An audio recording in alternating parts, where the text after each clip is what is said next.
Hi everyone, it is Tuesday, January 2nd, 2018. This is my first vlog post of the year, one of many I hope. A lot has happened since I last posted, a lot of personal things that I am going to talk to you about in just a moment. For now, I just want to send a shout out to everybody who is watching this. Thank you so much. I can't remember the last time I posted. Gosh, it must have been 6 or 7 months ago. Way before it got this cold, though. It's -2 here. I've got a shirt on, a jacket on, and my super cozy robe that my mom got me for Christmas. Yeah, let's get started. I promised that I would share with you about what's going on. And the first thing that's really going on is my two oldest children, Muffin and Sweet Pea, are in public school. They're in first and third grade. I had planned to homeschool them all year, but my medications got switched around and I fell into a very bad depressive state, and nothing was getting done. Their education was slipping and I was just getting further and further behind, and it was making me feel worse, which was adding to my depression. So in the middle of one of my depressive episodes, I just decided that it would be better if they were in public school in a more stable environment. Yeah, so that's where they're at now. Which brings me to the second thing that has been happening. I did get myself a new psychiatrist, and she highly believes that I have bipolar disorder 2, which is like the lighter version of bipolar. I'm not delusional or anything, but I do have the mood part there. She's not quite ready to diagnose me yet because we've only had one meeting. But she changed around my medication, and it has made all the difference.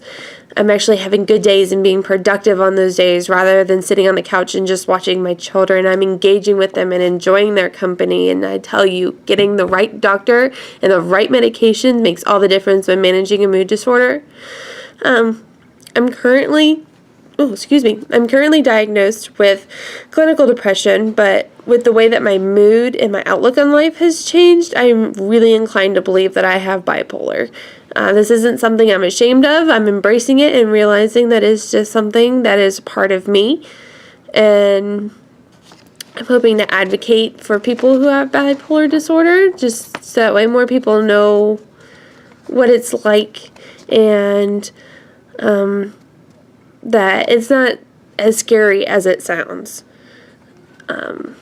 But anyway, this brings me to the third thing that's going on in my life. We got a new puppy. His name is Jasper. He's just the cutest Australian Shepherd. He's 11 weeks old, and he is so lively and energetic. He's just a joy to have in the house, and I'm so glad that we had this addition made to our family. We got him early in December as an early Christmas gift for the kids, and he's turned into my dog. So he really only listens to me, but we're getting there. He's really easy to train. I've trained him in a few tricks, and he listens really well, and we've almost got him housebroken. We're not quite there yet, but we're getting there. Finally, the last thing that is happening with me is I have decided to start slow and homeschool Dozer. I know that I just got done saying that I'm not going to homeschool, but with the way that I've been so stable lately on these new medications, I'm just going to start slow. Dozer is in preschool, and it's going to be a lot of reading, a lot of arts and crafts, and instead of having 3 grades to teach, I'm just going to have the 1. So if that goes well, then I'll probably start Momo on homeschool. And then if that goes well, I'll give the Muffin and Sweet Pea the option to leave public school and come to homeschool. But we'll see, though. I have to make sure that I take baby steps. I have a tendency to just jump headfirst into everything I do, and it sometimes goes spectacularly well, and sometimes I fail so bad. So, and those failures are what bring me down. So I'm just going to take baby steps and just see how it goes. One of my goals for this year is to not run life like it's a marathon. I want to savor my days and moments, and I want to make memories. And I guess this brings me to the last thing that I want to talk to you guys about is my New Year's resolutions. I don't normally do resolutions because I usually end up just disappointing myself. I'm sorry, my son is yelling out of his room at the moment. But anyway, I don't normally do resolutions. I've already said this because I just end up disappointing myself. I usually stick with it for like 3 days and then I quit, and then I'm just ashamed of myself for the rest of the year. But on these new medications, again, I feel like I've really been given a new lease on life. So I'm going to give some New Year's resolutions a try.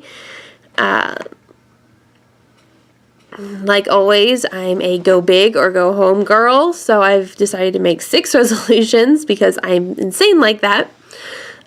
First, I'm going to write more. Being an author is something I've always wanted to do, and I'm working on a book that I hope to get to a publisher in the next 2 years-ish. I don't think that that's a really unrealistic goal if I write every day.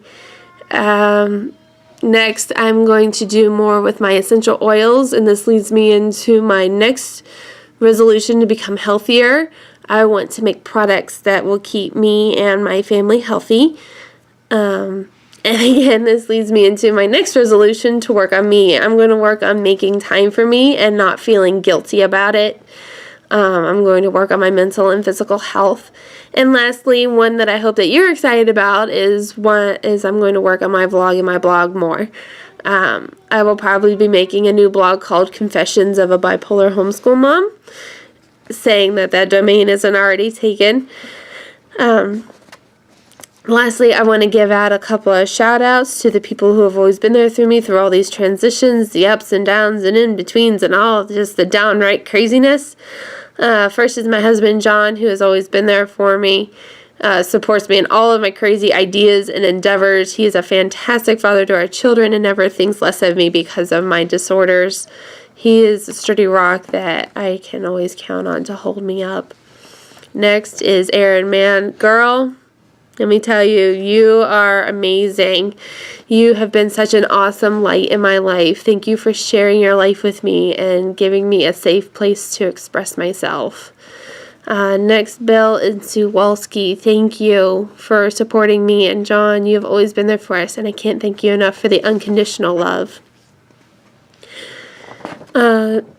Next is Nicole White. Lady, I know we don't get to talk as often as we both would like, and life gets in the way, and we both get busy, but I know that you are always there for me, and you're always someone that I can talk to, so thank you so much. We definitely need to get ready to have some more petties this year. Soon. Lastly is my mom. Thanks for being there for me always. There were many dark places in my life growing up and as an adult, and you've always shown a light and led me back to the light where I need to be, and you always give me reason to smile and laugh. There's so many more of you that I would like to thank, but there just isn't enough time. Having a strong support structure, especially when you have a mood disorder like mine, makes all the difference. It can literally mean the difference between life and death. So thank you from the bottom of my heart. I can't wait to share more with you, and I love you all. Bye!